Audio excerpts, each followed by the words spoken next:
para konfratres dan sahabat MSF yang dikasihi dalam Kristus. Ketika Yesus bersama para muridnya tiba di Kapernaum dan mengajar di dalam rumah ibadah, pengajarannya menakjubkan karena ia mengajar sebagai orang yang berkuasa, tidak seperti ahli Taurat. Ketika Yesus berbicara, kita dapat membayangkan bagaimana reaksi dan ekspresi wajah jemaat pada waktu itu. Ada kekaguman, sorot mata tidak beralih dari Yesus, setiap kata disimak dengan baik, dan mata sepertinya tidak mau berkedip agar setiap momen dapat terekam di dalam hati mereka. Mungkin ada juga yang menganga kekaguman.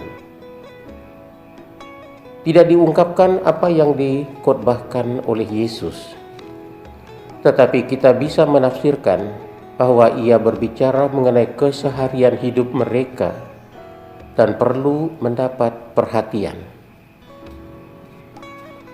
Peristiwa selanjutnya memperlihatkan bagaimana reaksi Yesus terhadap orang yang kerasukan roh jahat yang menguasai seseorang yang hadir, dan dengan penuh kewibawaan Yesus menggunakan kuasanya untuk mengusir roh jahat tersebut dan membebaskan orang tersebut dari cengkraman pengaruhnya. Yesus ingin melakukan hal yang menunjukkan kepeduliannya kepada peristiwa yang menimpa orang kecil yang sesuai dengan apa yang dikhotbahkannya.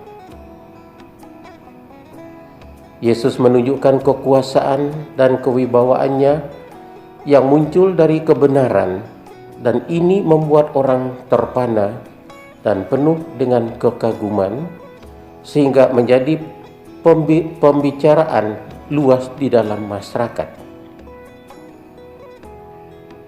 Dalam perjalanan karya Yesus, selanjutnya kita melihat kata dan perbuatan Yesus merupakan satu kesatuan yang tidak terpisahkan karena berasal dari kebenaran dan kejujuran. Ini yang membangun kewibawaan di dalam dirinya. Dunia sepertinya menciptakan banyak orang yang bertindak seperti Yesus ini. Banyak orang yang mengungkapkan kasihnya kepada sesama dengan kata dan karya.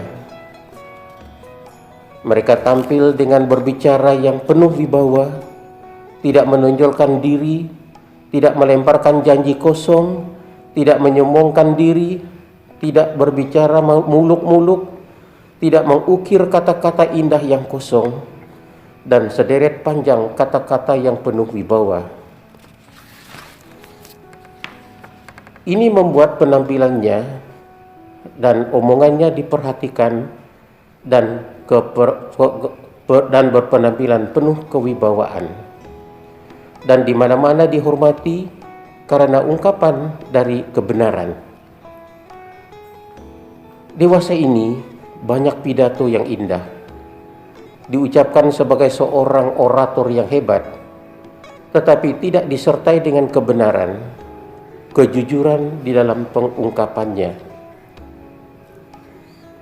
Baru-baru ini seorang pejabat pemerintah yang selalu menekankan kejujuran dalam departemennya, tetapi ketika kembali dari lawatan ke luar negeri, dia ditangkap KPK karena ternyata dia adalah seorang koruptor kelas kakap yang sedemikian licik menyembunyikan kebobrokan moralnya. Tadinya dia dihormati dan dianggap sebagai seorang yang berwibawa.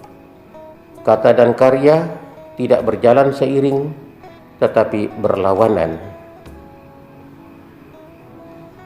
Banyak khotbah yang bergebu-gebu, dikagumi jemaat, tetapi tidak jarang diracuni kepalsuan dan kebohongan.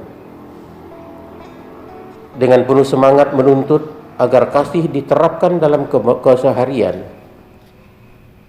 Banyak contoh diungkapkan, jemaat manggut-manggut, tetapi begitu keluar dari gereja, sikap otoriter tampil, main kuasa, tidak mau mendengar orang lain, tidak mempercayai orang lain, bahkan tidak jarang menjatuhkan orang lain.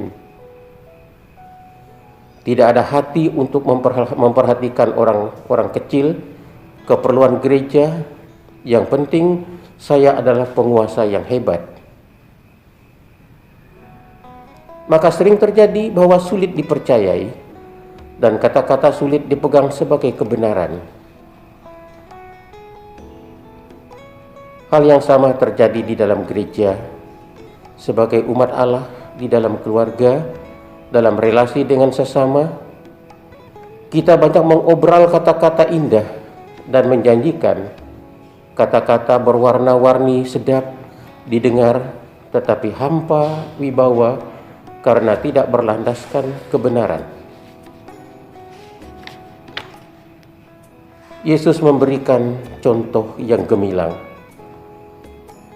Kata dan karya harus merupakan satu kesatuan karena dilandasi kebenaran. Marilah kita belajar dari Yesus sendiri, tidak banyak mengobral kata dan janji, tetapi lebih banyak mengobral kebenaran. Itulah sumber kewibawaan kita. Semoga Tuhan memberkati kita semua. Terima kasih.